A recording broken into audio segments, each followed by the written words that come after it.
The Minister's response to this OPD is totally unacceptable. The idea that the Senate is not permitted to have visibility to basic cost information is a totally ludicrous one.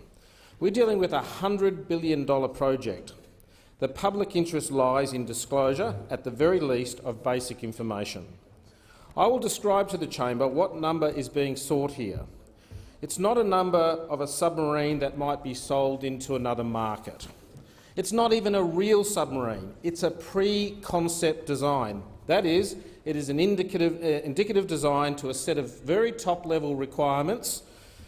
Since DCNS, now Naval Group, won the CEP, the Commonwealth has paid $143 million to Naval Group France and another $42.7 million to Naval Group Australia to advance a detailed design. As the Minister has indicated, Admiral Samet has testified to the Senate at estimates that we will not know the price of the future submarine until 2022, when the submarine's critical design review is conducted. The number the Senate has sought in this OPD is not a commercial number. The refusal by the Minister of this non-commercially sensitive number being tabled is made more offensive by the fact that the Commonwealth procurement rules make explicit reference to the fact that, whilst the need to maintain confidentiality is important, it must always be balanced against the public accountability and transparency requirements of the Australian Government. The Commonwealth procurement rules state that officials should include provisions in request documentation and contracts that alert the potential supplier to the public accountability requirements of the Australian Government, including disclosure to the Parliament and its committees. Now, the Minister talks about negotiations that are underway. Yes, we are in negotiations. We are negotiating a strategic partnering arrangement with DCNS of France, but there is no number in there. There's no build number in that particular negotiation, because we will not, as the Minister stated, know the cost of these submarines until 2022. Mr. Acting Deputy President, the Future Submarine Project is an important project. It's important for both national security reasons and for industrial economic reasons. Our future submarines are critical to our defence. They have capabilities that are ever more important in a day and age where almost anything can be seen by satellites and other remote sensing equipment.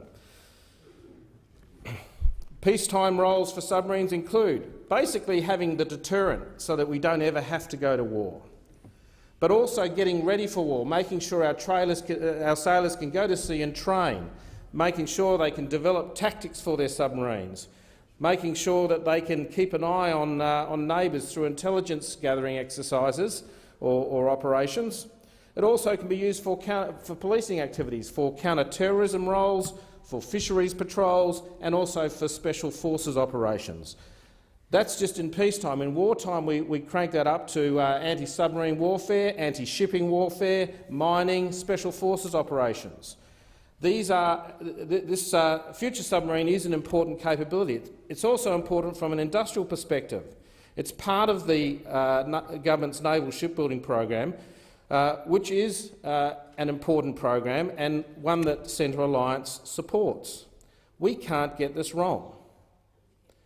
However, moving to the costs, at the start of this project back in 2009, the number being bandied around for everything was $50 billion.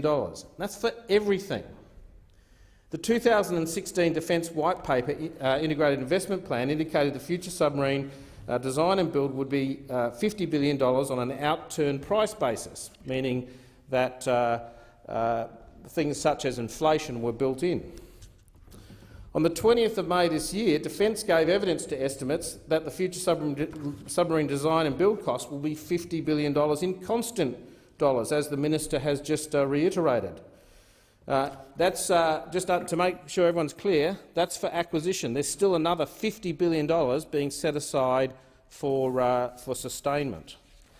On June the 6th this year, the Australian Strategic Policy Institute indicated that the figures provided at estimates equated to a design and build cost of $79 billion and a sustainment cost of $124 billion in outturn dollars. So let everyone be very clear. We're talking about a program that is worth close to $200 billion. Now, we spend lots and lots of time in this chamber debating personal tax cuts, corporate tax cuts, a whole range of cuts to expenditure, and yet this $200 billion program's almost gone unnoticed.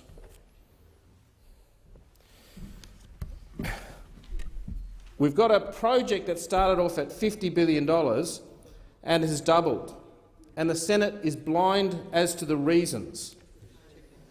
Now, as I revealed in question time on the 20th of June, the German submarine builder TKMS wrote to the then Minister Payne reaffirming their offer for the design and construction of 12 100% Australian-built future submarines. Their letter stated that they would have built 12 submarines that would have met Australia's requirements in Australia for a maximum of no more than $20 billion for the project.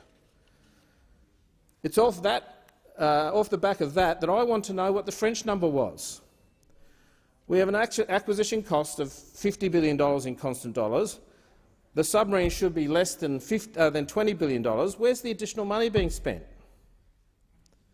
Now, the minister has indicated there are additional things that need to be factored in, the cost of the design, the cost of the investment in science and technology, the delivery of logistics supports, including spares, the design and construction of a submarine yard down at Henderson in South Australia, wharves, training centres, crew facilities, land-based test facilities, including test sites for mechanical component testing before their components are installed into the submarine, propulsion land-based test facility, combat system integration facilities, and so forth. But, Mr Acting Deputy President, I've been around submarines for a long, long time, and the numbers don't add up. For a project of such value, we need much more oversight. It's not unreasonable for us to understand what the basic cost was that DCNS offered when they won the CEP. And I will point out that I, under FOI, have managed to obtain the final number that Lursen presented in respect of the OPV program. Now, the minister's right, I have FOI this number, and it is still before the Information Commissioner, but we're going to be in a situation where, as I'll talk about later, where the Senate is ordering the production of documents, the minister is refusing, and then I get them under FOI. That's an almost unbelievable situation. After receiving some responses to answers last week, I'm feeling even more concerned about this project. We seem to be building the most expensive submarine on the planet, but designing in old technologies. For example, most modern submarines are moving to lithium-ion main batteries with their much greater energy density, the same sort of batteries we find in our iPads and mobile phones. They pack much more punch for their size and weight. They are at sea on Japanese Soru-class submarines, and my understanding is that the Singaporeans will put them on to their Type 218 submarines. Defence has advised the Senate that the first Australian future submarine will have a lead-acid cell. Most modern submarines have air-independent propulsion capabilities, which improves the time a submarine can spend underwater without coming up to use its snorkel to recharge its batteries. Australia, in contrast to most navies, will not be getting air-independent propulsion in its future submarines. It will, however, be getting a pump jet. Other than 2 trial submarines, one on a French submarine and one on a Russian submarine, conventional submarines do not have pump jets. They are inefficient at low speed, which is where conventional submarines spend most of their time, relying on that ever so important battery, and so are only found operationally on nuclear-powered submarines where they have an unlimited energy source. The Economics Committee has heard compelling evidence from Mr Aidan Morrison, an expert in the field, that suggests the pump jet is inappropriate for a conventional submarine, and he's done so through a very detailed paper. Defence have a method for categorising the maturity of a technology, a scheme referred to as technology readiness levels. In an answer provided to me by Defence last week, they were unable to provide a technology readiness level for the pump jet. I find that totally amazing. It doesn't matter if it's 1, which is really just an idea, or 9, which is operationally proven. They couldn't give me a number. So we have a submarine with a mix of dated technologies and completely new and unproven technologies, perhaps inappropriate technologies. More questions need to be asked and answered. Moving to schedule, at best we will have a new submarine in the water in 2032, as the minister stated. A well-respected naval magazine I was reading on the weekend suggested it's more likely 2034.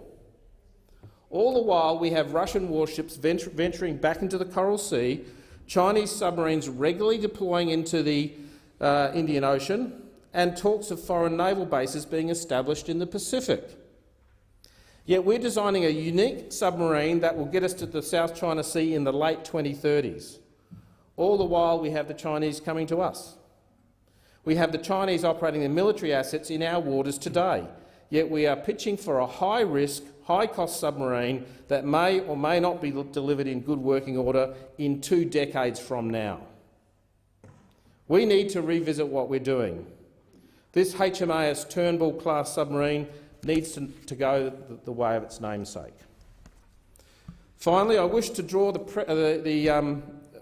presiding officer's attention to the list of OPDs that the minister has ignored. On the 9th of November 2016, this chamber requested documents related to the future submarine design and mobilisation contract. Only after an FOI released some of that information was it made available to the Senate, and then the Senate didn't accept some of the intellectual property claims that were being made by the government, but they have been left unanswered. On the 4th of September, this chamber asked for the future frigate tender documentations. We were denied that documentation under a claim of public interest immunity by the minister, but the documents were later released to former Senator Xenophon under FOI. On the 12th of February, documents relating to the Australian Industry Capability Plan submitted by DCNS to the Department of Defence in response to the future submarine CEP were denied again to the chamber. Eventually they were made available once again to former Senator Xenophon under FOI, after which the minister then tabled them in the Senate. And now to this OPD, where we're simply asking for what was the cost of the pre-concept design submarine that was offered up to Australia to help us make our decision about who our partner would be. The Senate cannot and should not stand by the contempt that we are seeing in respect of OPDs.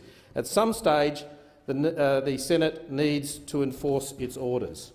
It's a very important oversight mechanism, and we let ourselves down by simply letting the minister over and over again ignore the will of the Senate. Thank you.